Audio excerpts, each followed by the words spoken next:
खातून अव्वल आसफा भुट्टो जरदारी ने पंजाब में सैलाब की सूरत हाल पर तशवीश का इजहार किया है। समाजी राब्ते की वेबसाइट पर पैगाम में आसफा भुट्टो जरदारी ने कहा कि ये वो वक्त है जब हर पाकिस्तानी को इकट्ठा होना होगा ताकि ज़्यादा जिंदगियां बचाई जा सकें। इस सख्त वक्त में ज़रूरतमंद भाइयों और बहनों को जितना ज़्यादा मुमकिन हो रिलीफ फराहम किया जाना चाहिए। खातून अव्वल आसफा भुट्टो जरदारी ने पंजाब में सैलाब की सूरत हाल पर तशवीश का इजहार किया है। समाजी राब्ते की वेबसाइट पर पैगाम में आसफा भुट्टो जरदारी ने कहा कि ये वो वक्त है जब हर पाकिस्तानी को इकट्ठा होना होगा ताकि ज़्यादा जिंदगियां बचाई जा सकें। इस सख्त वक्त में ज़रूरतमंद भाइयों और बहनों को जितना ज़्यादा मुमकिन हो रिलीफ फराहम किया जाना चाहिए। खातून अव्वल आसफा भुट्टो जरदारी ने पंजाब में सैलाब की सूरत हाल पर तशवीश का इजहार किया है। समाजी राब्ते की वेबसाइट पर पैगाम में आसफा भुट्टो जरदारी ने कहा कि ये वो वक्त है जब हर पाकिस्तानी को इकट्ठा होना होगा ताकि ज़्यादा जिंदगियां बचाई जा सकें।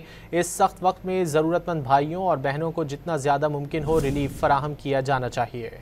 खातून अव्वल आसफा भुट्टो जरदारी ने पंजाब में सैलाब की सूरत हाल पर तशवीश का इजहार किया है। समाजी राब्ते की वेबसाइट पर पैगाम में आसफा भुट्टो जरदारी ने कहा कि ये वो वक्त है जब हर पाकिस्तानी को इकट्ठा होना होगा ताकि ज़्यादा जिंदगियां बचाई जा सकें। इस सख्त वक्त में ज़रूरतमंद भाइयों और बहनों को जितना ज़्यादा मुमकिन हो रिलीफ फराहम किया जाना चाहिए।